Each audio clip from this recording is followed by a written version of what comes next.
Greetings and welcome back, gentles and ladies. Okay, I definitely went through that gate game. Don't give me that. Don't give me that nonsense. We are back with another episode of Spyro Into the Dragonfly, and hopefully this will be the finale of Spyro Into the Dragonfly. It depends on how fast I can clear this level and finish the mini-games, but hopefully not too long. So this guy should give us a Dragonfly, I believe. Because we killed all those cavemen. Spyro, Dr. you made Egghead. a great job! It was no sweat. As a reward for your heroic efforts, and in the name of good science, please accept this as a reward. Hey, it's Wonky. Alright, so we got that. Which means that we can head down here. This thing is supposed to be like an elevator, but it doesn't really work that well. So we got a few more gems to grab here. Then, if I'm right, yeah, so that's the last gem. So all we have left is the minigame gate. So yeah, it's like we're pretty much like 90% done with this level at this point. And it's like you compare this to what we went through in Thieves' Den, and it's like night and day how much better this level is. Like, holy crap. Good lord, Thieves' Den was bad. Like, I know I've been through that over and over again at this point, but it's true. Thieves' Den was a deplorably awful level. And it's like, if the whole game was like that, I would agree with the reputation that Spyro Into the Dragonfly has, but you know, you play Leo Island, you play Dragonfly Dojo, you play Monkey Monastery, you play, like, God, what was that game called? Or that level? Cloud 9 was, I don't know, I guess that level was kind of annoying, but it's a much better level than Thieves' Den. Like, most of the levels in this game are fun to play, in my opinion, and the flaws are pretty minimal. You know, so it's like, if the rest of the game was as annoying as Thieves' Den, I understand, but I actually think the levels in this game are not that bad for the most part. Like, Jurassic Jungle is a perfectly fine level to play, and I don't really have any problems with it, so yeah, so we have 2 mini games to play, and they're both relatively short, so and pretty straightforward as well, so yeah, I guess we'll just anytime this feels like loading, we'll get it underway. Welcome to the Tower of Scary and Ridiculous Heights! If you can climb to the top of the tower, you will prove yourself worthy of the tower's secret treasure. What?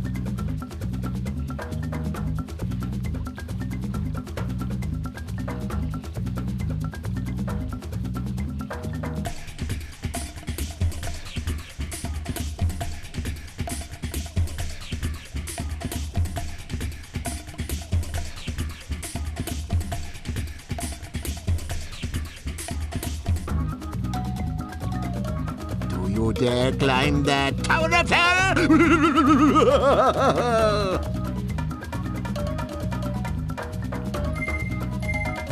That's the spirit, Spyro. Watch out for falling rocks and blow dart traps. There are some mean-looking spiders up there, too. Just avoid everything and get to the top. So, I have been talking about this platforming section. I've been, like, building up to it, at least, since, like, probably around the middle of Spyro 2. So showing this one off has been a long time coming, folks. And this is the Terrible Tower, which is so named not because it's annoying to play, but because that's just what it's called, you know. I say that it's not annoying to play, and then that happens. Oh boy.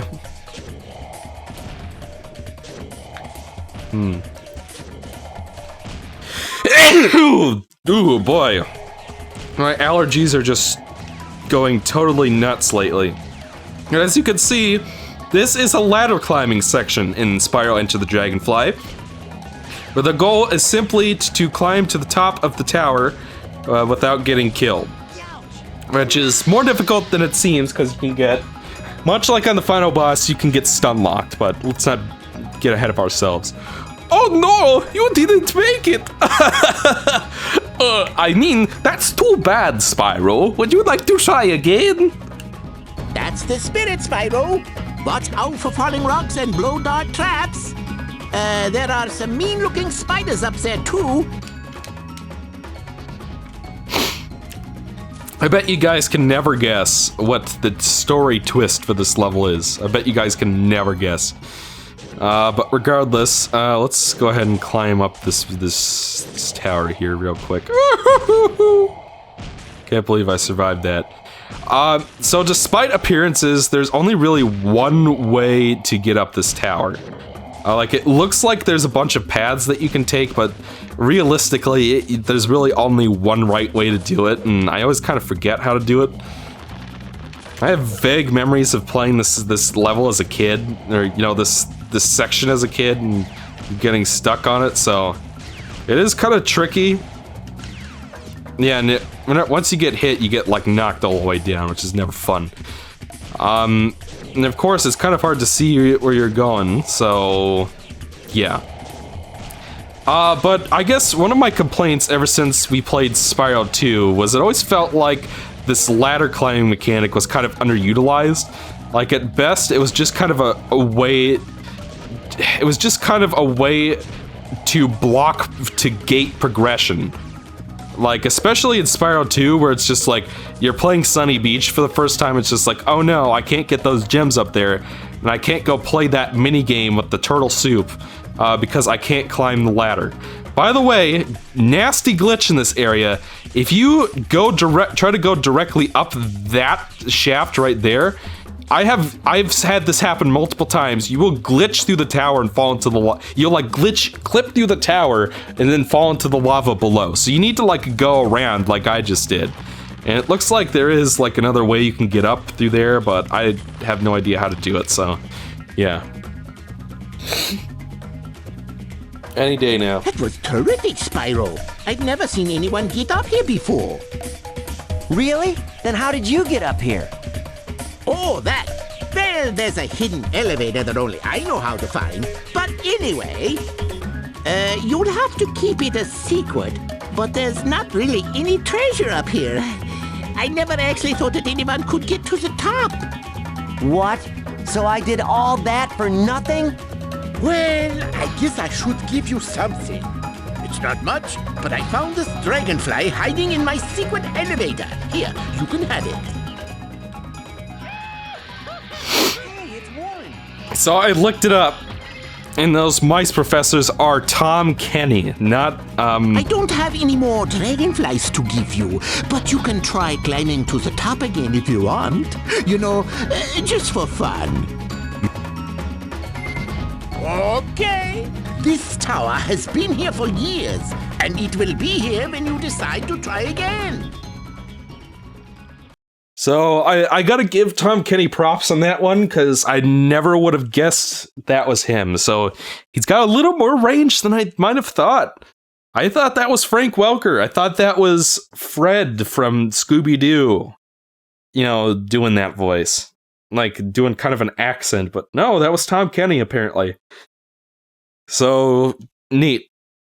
But I didn't really get to explain this during the minigame we just played, but it always felt like the ladder climbing mechanic in the first 3 games, the latter 2 games, I mean, was really just more ways to gate progression than it was like an actual platforming mechanic, you know?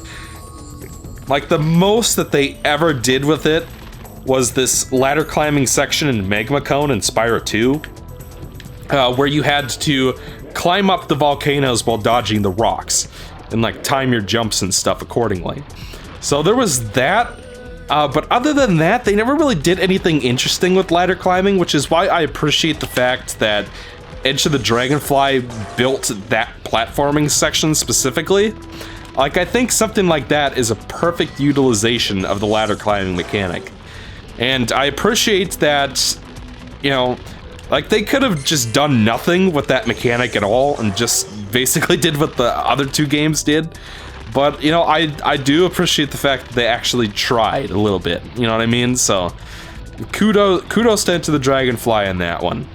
By the way, you gotta love how the those lava spouts underneath those rocks are like stretched polygons. And I died. Didn't quite make that jump. So we've got one more mini game to play in this level. And then after that, we're going straight for Ripto. We're gonna go fight the man who is searching for those scattered dragonflies. And once we defeat him, everything will go back to normal. And trust me, the characters will tell you multiple times that everything's back to normal. So don't you worry about that. It's almost like the writing in this game is amateurish or something. Not like it matters that much, but it's just like, I don't know. I guess this writing-wise, this... Well, no, it's not even. Because, like I've argued multiple times, Ripto is a much more effective villain in this game than he was in Spyro 2. And my big problem with Spyro 2 was Ripto's effectiveness in the plot and connection of A plot and B plot. So technically, I do think that this game has a better written plot than Spyro 2 does. And honestly, I get more ironic entertainment from it too. My calculations indicate that this volcano is about to explode. Slide down to the bottom before it's too late, and don't worry about me. Save yourself. Slide down the volcano? So I don't believe that mouse professor has a secret elevator like that other guy did, so I don't know how he's going to be escaping the eruption.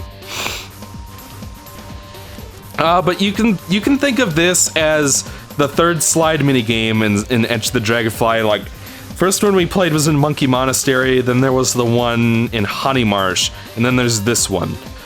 So I do, and this level actually kind of reminds me of the Magma Pass from Jak and Daxter, not the Lost Frontier, the Precursor's Legacy.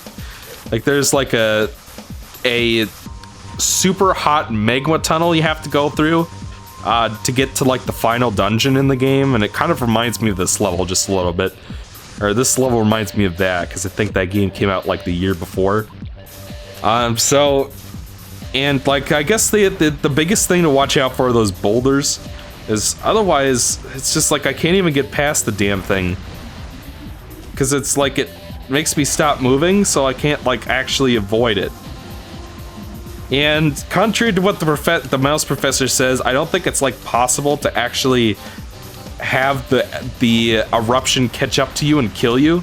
Not that I know of. It's not like I could stop in place and turn the camera around or anything. And usually I beat this in my first try, but it's just like this slide is definitely harder than the one in Honey Marsh. But I still think the one from Monkey Monastery is probably my favorite. Because I liked the fact that you had to like go through the flags and stuff to keep your time up, you know, and stuff like that. Like the time mechanic, like if they had mixed the level design that they've got here with the flag mechanic, I think this could probably be the most enjoyable slide section to play in Spyro. It's like, see, I can't even get through because the fucking boulder keeps getting me. And somehow going sideways speeds me up. So we made it to the bottom. You made it just in time, Spyro. Here, I found a dragonfly on my way down. I don't know how he got here before us, if he was taking the same route, apparently. That's never explained. It seems as if the volcano has stabilized. Wanna try sliding down it again?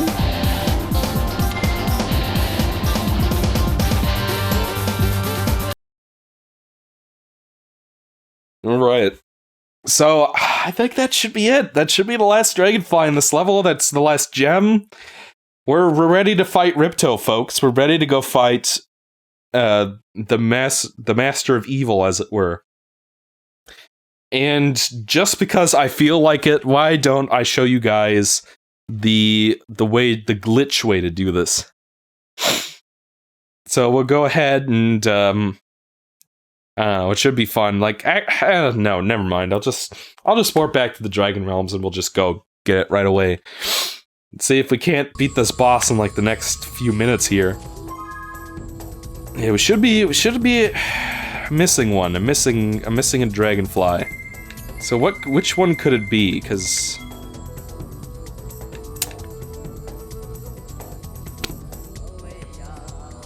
Okay, so it's not the minigame gates. Oh, I know which one it is. I know what it is. I was scared for a second. You can see that we still have this key here. So we're gonna have to go take that to the chest real quick, and then we'll be able to go fight Ripto here. So I guess I might as well just speed up and fast forward until we get there.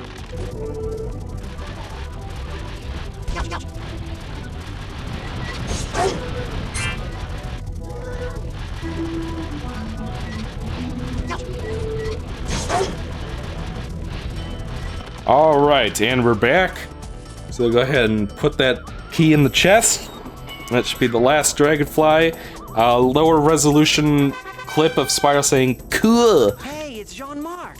Alright, so that's the last Dragonfly. This level's done. Finally, we can go fight the final boss. So, after Sparks grabs that there, let's go ahead and warp back to the Dragon Realms and be able to go defeat Ripto at long last.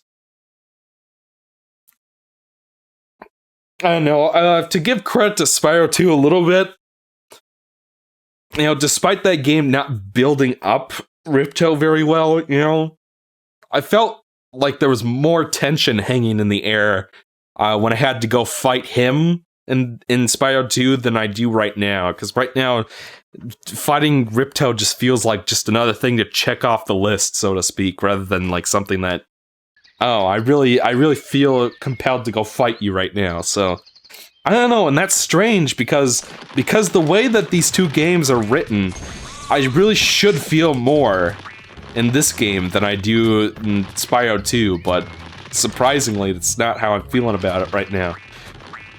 Regardless, I'm not really sure what the requirement is to get the gate to Ripto's lair open. Like if you have to beat all of the levels, or if you have to get a certain number of dragonflies or whatever, but you don't have to 100% the game to open it. But you do need to 100% the game to see the full boss, so to speak, and I'll explain that in a second. As soon as it loads.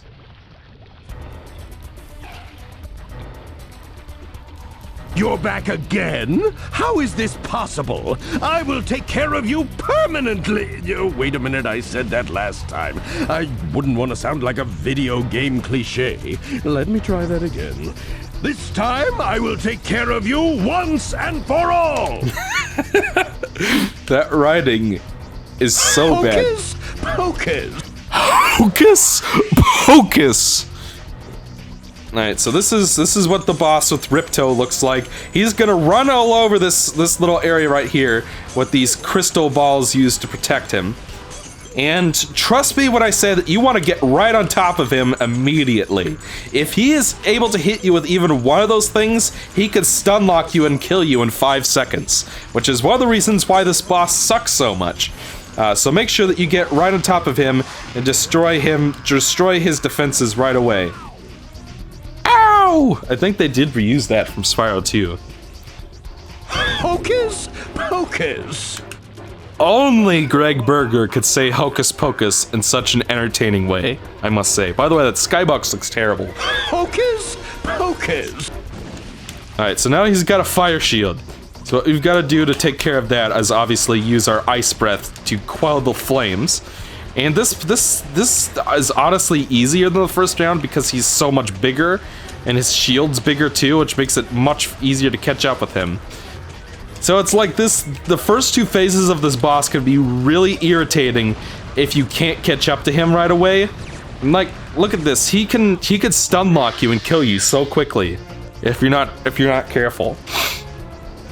And that fodder around the edges of the stage, like that never respawns. So like, after you've used those fodder once, they go away forever. So my suggestion is don't even bother with them until the last phase. Just keep chasing him. When you respawn after completing a phase, it'll just start you at the beginning of the phase you were on. So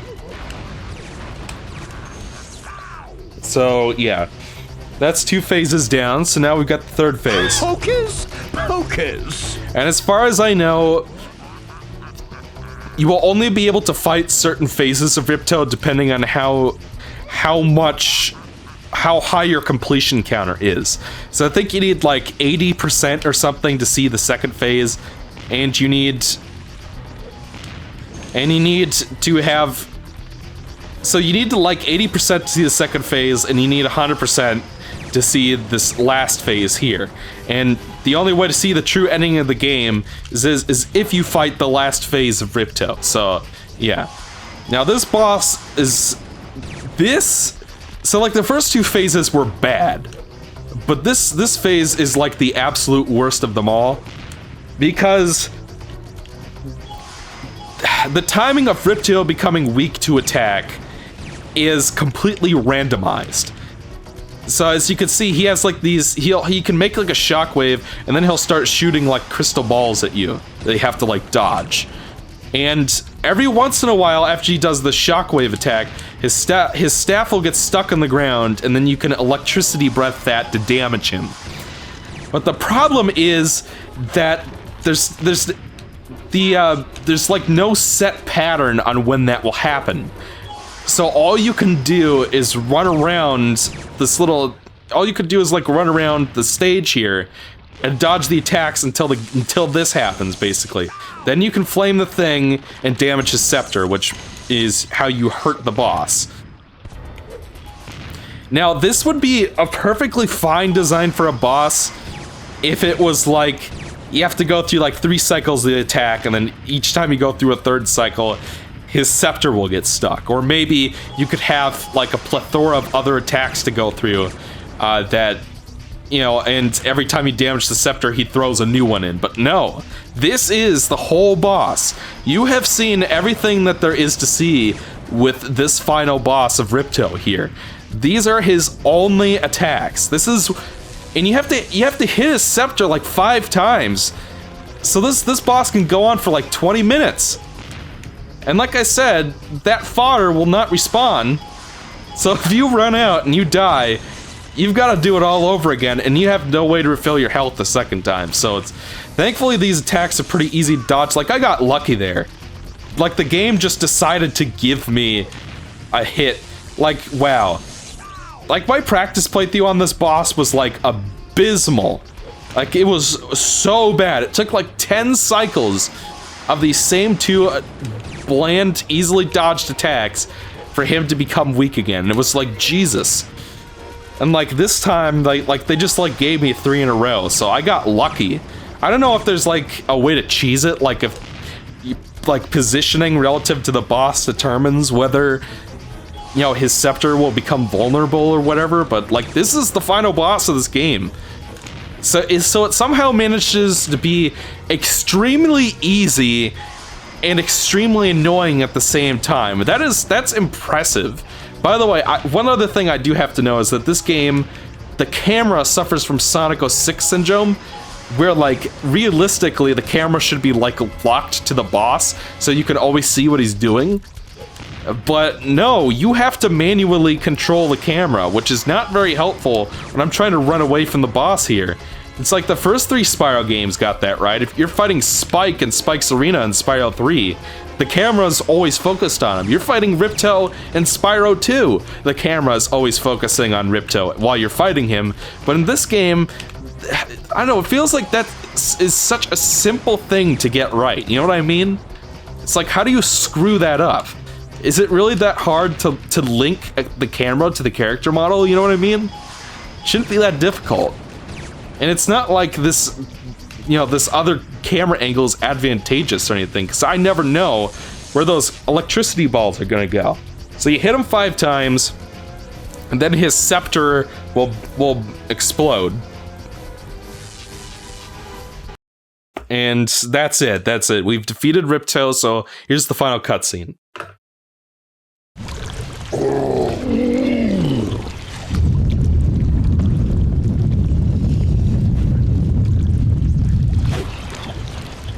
No, not again! My plans were so perfect. Twice I put my faith in this staff, and twice it has failed me! Dragons, dragonflies, I can't win! I can't win!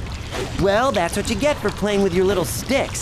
Silly Ripto. Don't you know magic and dinosaurs don't mix? You haven't heard the last of me, you little demon. I'll be back, and you'll be sorry. Every last one of you will be sorry. Yeah, I bet. Those cartoon sound effects, though. It's like, any ability to take this seriously has gone right out the window.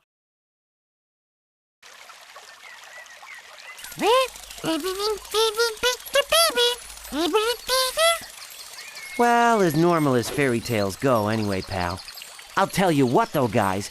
We weren't just gonna stand by and let Ripto ruin this day for the baby dragons. Right, Sparks? Or the dragonflies. Well, everything is finally back to normal. Isn't it, Spyro?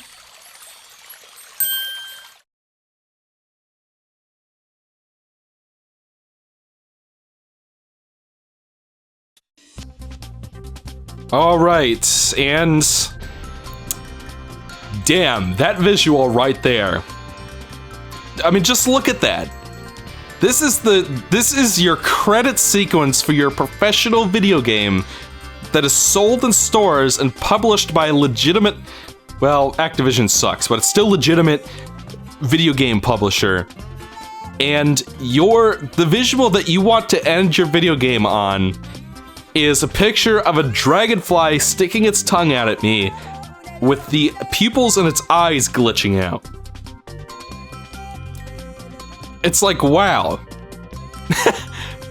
Like, I think the fact that that's bad kind of speaks for itself, but I just wanted to point that out.